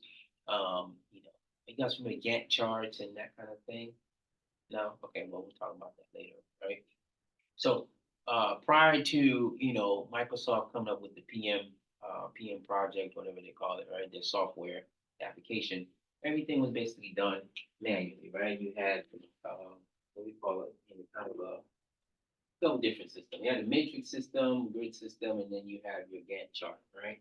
Your Gantt chart basically is, you have date here, you'll have another box of like personnel, whatever, and then you have the task, right? And then underneath it will kind of be, or next to it will be kind of this bar that goes, right? This is your timeline bar, okay? And then so it'll be like 2 weeks here, 4 weeks here, 6 weeks here, something, okay? And so when it helps you do it, helps you say, okay, when it comes down to, right, let's just say finance or whatever, right? It tells you kind of like, okay, at week 2 mark, right, or week 1 mark, I'm going to need this particular asset, okay? I'm going to need, 2 people, all right? And the task is task 5 and 7, something like that, right? And so you can kind of see it, right? And you can see what each thing is going to be, right? What each task is going to be. So the tasks are usually out here, and then, it has the timeline of, okay, what in each category what you're going to need, and it helps you just to visualize it. It's a visualization tool, right? But when you use Microsoft Project or PM, you do so many things with it, right? It helps with cost accounting. It helps with people management. So you can put notes in it. You can do a whole bunch of stuff, just like any other Microsoft application. It's very, very robust, and all the PMs use it. That's the go-to. That's the standard for it, right? But it has this digital or automated Gantt chart, right? It's an Excel spreadsheet basically that's mixed in with an Access database, and so you can see everything, you can track everything, you can make changes, and it's kind of like a pivot table. Everybody familiar with pivot tables? No? Okay. Either way, if you make a change here, right, it'll change everything that is connected to it, right? That's kind of like a pivot table concept. So, okay. And so, Gantt charts are really, really useful in seeing what's going on, with your project and being able to visualize it and give it to your team members so they can see kind of what's going on, right? So that you're not the only one with information. And everybody has an idea of, okay, when is it going to be my turn? When are you going to need me? What are you going to need from me? Oh, you tell me what you need from me, and I'll put it down and say, okay, this day we had a meeting. You said you needed X, Y, Z. Put it in there. You need $50,000 this day. Okay, boom, when it's time. All right, week 3, here's your $50,000. Here's X, Y, Z.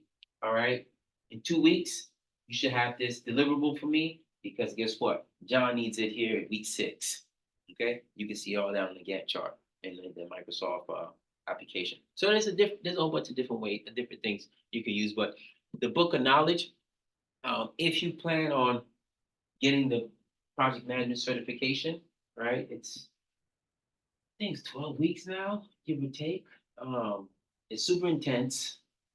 All right, there's a lot of information, but it's well worth it because you can take that pretty much anywhere and get a job. Right? It's again, you have to really. I can't really describe it. You just have to do it, right? Because it's not for everyone. It's a difficult job. Not gonna lie. All right, it's difficult, but you get paid pretty well, and you get to do some interesting stuff, right? You get to work with different people. You might work on a project with NASA. You might work on a project with Tesla. There's just if you're a project manager, you work for a certain company, you just get, here's a project, okay? Make sure you handle it. And you get to learn some of the technical aspects of things, right? But for you guys specifically, IT projects, and you won't necessarily get into that till you start moving up the ladder, right? As an entry level, IT professional, you'll get in there and they're gonna have you probably at the desk doing troubleshooting network. I don't know what else goes on in IT, but as you move on, you start to get more responsibility. Then they'll start, hey, we're gonna make you a project manager, right? We have this project that is IT related that HR needs. Okay, so you're the project manager on this particular one, right? So it's very specific, right? All right. Some of the knowledge areas, and again, we're not gonna get through all the slides, all right? It's like I think 100 something slides, right? So make sure that on your own you're going through the slides, both slide decks, right? It's about 100 slides altogether, okay? Because it's a lot of information, right? And the class is not necessarily geared towards me going through all the slides, right? That's not what I'm here for. You can go through all the slides by yourself, right? You gotta know how to read, right? I'm here more or less to make sure that you understand some of the conceptual and theoretical things about being a PM. Some of the things that you probably were not going to get out of the book, right? That practical experience and that kind of thing. Which Ragu, which is one of our classmates, he's an actual PM still, but he disappeared somewhere. I don't know where he went, but he's a PM, right? So he has a lot of information about what really goes on in the life of a PM. Okay, but again, we do projects every day. We're just waking up and coming here is a project. All right, you just gotta put it in the right frame and kind of trigger. Okay, okay, resources, time, right, cost, right, scope, right. That's a project, right? No matter which way you slice it. All right, but 10 knowledge areas that as a PM you're gonna be involved in, right? You have to be pretty good at communication, right? And I would tell you that as a PM, that's probably your most valuable tool, right? Get good at communicating. Communicating and time management, right? Get good at those things. Yes, I said cost and managing the money is probably the most important thing, but you can always learn that. You can always lean on somebody else to kind of figure that out. Like, yeah, you have numbers in front of you. You can always go to your buddy, bookkeeper, or accountant, like, hey, help me figure this out. But you have to know how to communicate with people. You have to know how to manage the time. Not only your time, but their time. Okay? Because their time is probably the most important one because that's the one you have the least control over. Right? You have control over your time, but I need you here at 3 o'clock for this meeting. Right?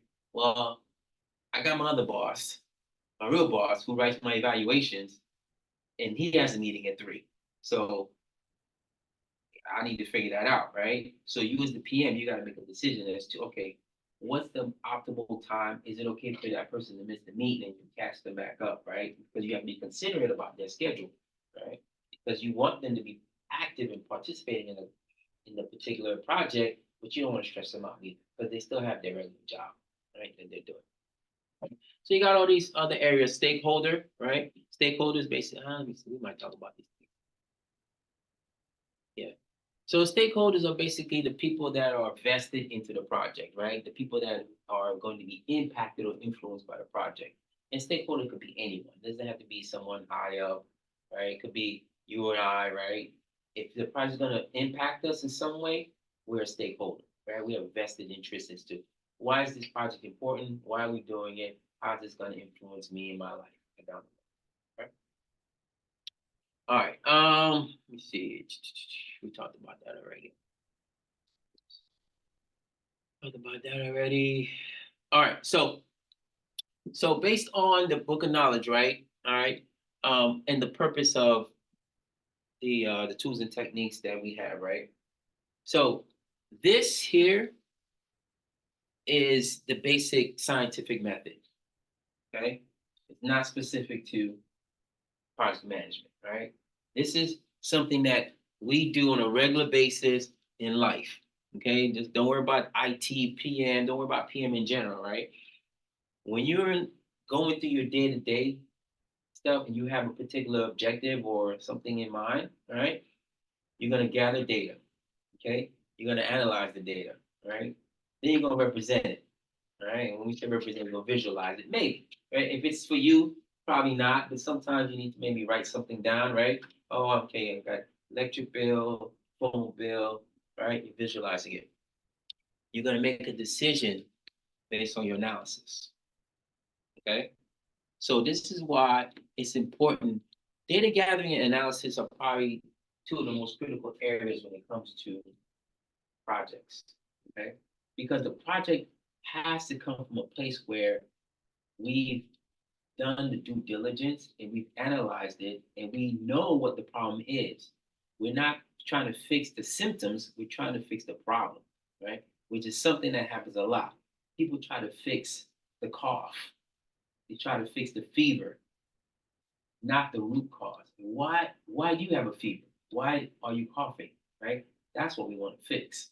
Okay. And it's a lot of times that doesn't happen that way, right? So it's important that you do your analysis correctly and you gather your information in an objective and random way. Okay. So do you guys take statistics?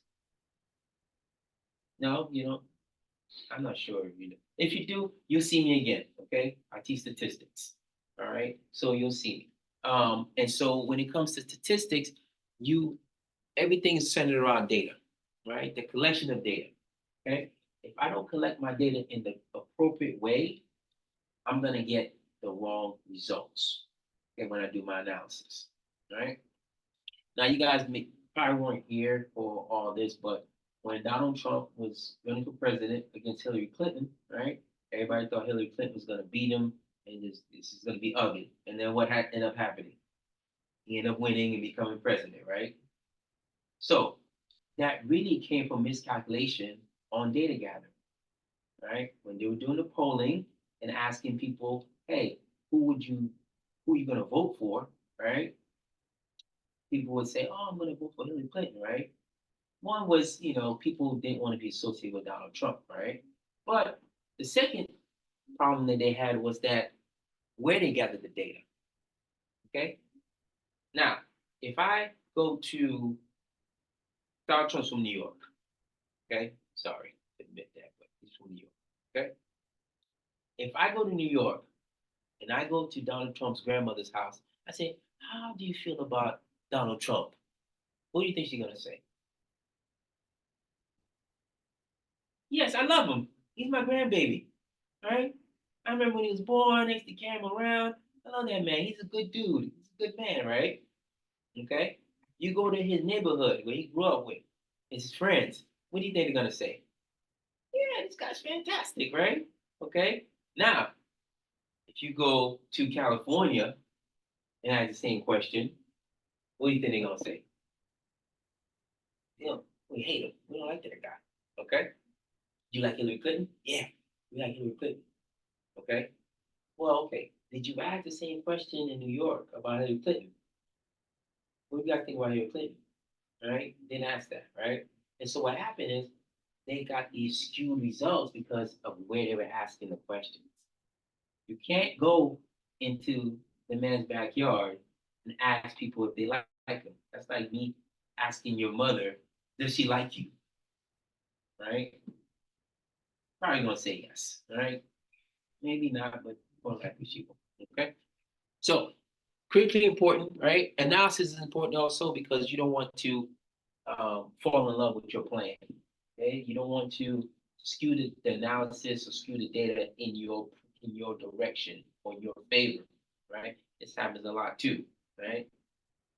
Boss is saying, you know what? If we don't get this project off the ground and running, we're gonna have to shut the doors, right? And it's all gonna be based on the analysis we do, right? If it doesn't hit 50, we're not gonna do it. We're gonna have to go out of business. And guess what? Oh, it hit 50, right? Did it really hit 50? Right? You can't manipulate the numbers, right? Which is something accountants are very good at, right? But we can also do it in statistics, okay?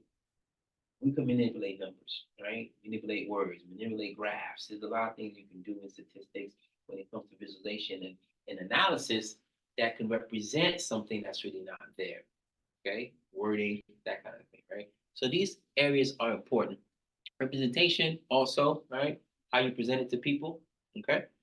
Decision making, right? After you've done all that, you've done it the right way, you get to decision making, okay? And you make a decision based on one, the resource you have, two, the outcome you're looking for, okay? Time, all right? And you figure out, okay, is this going to be the best thing for the company, right? Can we do it? And if we fail, what is the repercussions, right? What are the consequences? You got to think about all that. Once all that's done, guess what? You got to communicate the plan. Okay? Nothing worse than an employee who doesn't know what's going on. They're the most obnoxious people, right? When you don't know what's going on, but someone's saying you do something, what's the first question you're gonna ask? Why? Why am I doing this? Right? I'll just do it because I told you so. Well, you're not my parent, you're not my mother and father, so, and I'm a grown person. So I need to know just a little bit. I don't need a whole lot, just a little bit. Just give me something about, hey, why are we doing this, right? When is it gonna happen? How is it gonna happen, right? Who am I gonna be working with, right? So communication is extremely important piece in making sure this happens. Interpersonal and team skills, right? Those two go hand in hand. As a project manager, you have to have these particular skills very well in hand. Okay, you can't not be a good communicator, and you can't be a poor leader and not get along with people. Right? You have to kind of put yourself in a position of servant leadership, sort of. Okay. Yes, are you in charge of the project? Absolutely. But guess what? You work for the people, right? In this classroom, right? Yes, I'm the professor, right? But I work for you. I'm here for you. I'm not here for me. I'm here for you. So if you say, hey, Dr. K, I don't get what you're saying and we need to go this way, okay, we'll go this way. Okay? I have a plan in my head. I know where I need to go. I need to be, but I need to be able to accommodate what you're telling me because you're the people that I'm working for, right? You're my client, okay? And so what's more important is that I work for you, okay? But don't call me, email me about anything, okay? Don't tell me what to do. Right? Depends. Um, let's see. Successful projects. We kind of talked about this, right? We're not gonna go too deep into success and failure, right?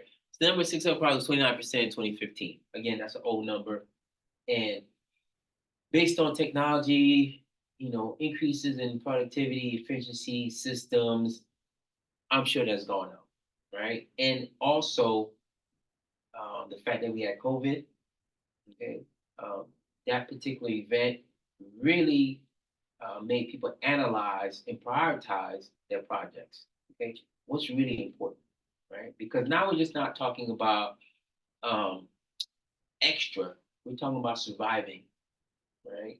How do we just survive through COVID? How do we just survive through this epidemic? We're not talking about just making profit. We're just talking about making revenue, right? How do we just how do we break even? Right?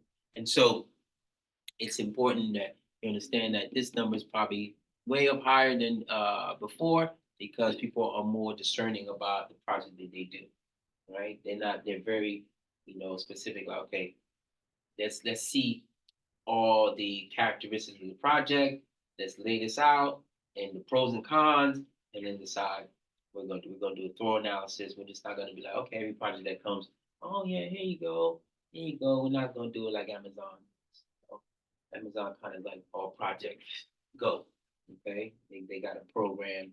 If you work for Amazon, if you got an idea or something, Amazon has a program that they will throw you some money, right? And it's a project for them, right? But guess what? They want about 20-30% return on that, right? They want 20% of the profits and that, right? They want their money. So, but we'll get into that later. All right. Different ways to determine project success. Like I said, met scope, time, and cost goal. Customer was happy, right? The client, you guys were happy, all right? met the main objective, right? Did we reach the goal? The goal may not always be to get to an end state. The goal may just be like, hey, we just need to test this to see what it would do, right? How it would perform. So we tested it. Okay, pretty cool. We'll put it on the back burner, right? Tesla had a project here, probably I want to say 3, 4 years ago, right? They first started testing out the autonomous vehicles, right? Specifically autonomous truck. And so what they did was they said, okay, look, we want to see if these self-driving trucks actually can work, right? So they waited till late at night, right? And Budweiser, who was buying a bunch of these trucks from Tesla, said, hey, you can test the ones you're gonna give us. So they took a Budweiser truck. It was empty, with nothing in it. They had a driver in it, and they had a passenger in it, a truck driver, but it was self-driving. And they left here about midnight, 1 o'clock. They drove from here to Vegas to test it, to see what it would do. Okay, it did well. Okay, it did well. But again, you see how they set it up at night. They put a driver in there, right? Redundancy. Okay, just to make sure safety. Right? They didn't put any inventory in there. Right? We don't need a bunch of beer on the road. Right? And they had another vehicle, trailer vehicle, and mechanics and that kind of thing, just in case it did break down. They could do diagnostics and gather information about, okay, what went wrong, what didn't go wrong, what broke, what didn't break. It went pretty well. But again, their main objective was just to test it. All right. Now they did the test, it's successful, project ended, right? And then now they're in production and those trucks are going out to people, right? But they're more electric than they are autonomous, right? And that probably came from the test and also the Tesla in general. You realize that the autopilot function is not necessarily ready just yet, right? Has a few kinks if you keep up with Tesla and everything. They've had a few issues with the autopilot um, application. They've had to get rid of it or, revamp it, and people have died. So again, whenever there's new technology, new projects that are testing things that are highly risky, right? A lot of times people are going to, right? Testing on new planes. Right? When I was in the military, we had a new plane, the Osprey. Have you ever seen an Osprey? It's a tilt rotor, and it can vertically. It doesn't need a runway. It can just like in the movies, just take off. Right? When we first got it, it did just that. It get up in the air, and then a few times it would fall out of the air and come crashing down. And we lost a lot of people, a lot of Marines that died in the testing it. Right? Now it's good. It's perfect. It works really well. But before that, it was a project, right? They were testing it, and people end up dying because you got to work out the kinks somehow, right? And that goes for every project that is risky, right? If you're an astronaut, right, we're testing rocket ships and submarines and stuff like that, right? At some point, you got to put a person in there, right? Someone's got to take a risk, right? But again, that's a project, right? Whether it be an IT project, an engineer project, whatever the case may be, it's still a project. But you can measure success even if someone perish, if some people die, it's still successful because you get all that information and make the appropriate changes, right? To make it work the way it needs to be working. All right. Okay. So the last thing I'm gonna end on here is executive sponsorship. All right. And when I say executive sponsorship, there's something, a concept that most organizations have, and it's a change management concept, and it's called the champion. Okay. And so what a champion is someone who's at the high level of the company or of a company who is an advocate for a particular project or particular change. Right. And so that person is kind of like the cheerleader for that project. And their job is to be out there in front of the workforce, in front of the people, right? As a leader, as an influential leader, and saying, look, I'm behind this project, right? And the workforce goes, oh, that's the vice president. of the company. If they're on board with the project, we're on board with the project, all right? Vice, maybe a manager, somebody you don't really know, right? Like, yeah, maybe a big shop, but I don't really know who you are. I don't know what department you work in. And you're saying this project is fantastic, it's gonna change our life. Like, okay, whatever, right? So you always need a champion, right? Or executive sponsor, right? Somebody who's there to kind of, hey, this project is something we all need to get behind, first thing. Secondly, you need someone that you can go to, like, I'm having some trouble. Okay, I'm a few resource problems. Okay, we spend a little too much money. Can you give me some more money? I need more people. There is someone in the state's office at the city hall who will not approve a permit that I need. They're sitting on it. Can you call them? Right? That's what that executive sponsorship does for you, right? But you need to have one, at least the project manager does anyway. You need to have someone at the highest levels that is supporting your project, right? So that if you run into any issues, you have somebody that has some decision making, some authority that can say, yes, give them another $1 million and it's no big deal, right? They can make the decision. They don't have to go to the CFO, they don't have to go to COOs, anybody else. They go, hey, give $1 million. Yes, okay, we'll figure it out later, right? They need it for the project. You gotta have that, right? Okay. Any questions, comments, complaints, backgrounds, anything? No? All right, my pleasure. Make sure you get your LE in, okay, tonight. And then you got any questions, email me. Okay. If it's super important and you need to know like right now, text me. Okay. Aside from that, I'll see you next week. Thanks, sir. Thank you. All right, Zoom, I'll see you next week. Thank you for hanging in there. Thank you, Prof. Appreciate it. All right, I'll see you next week.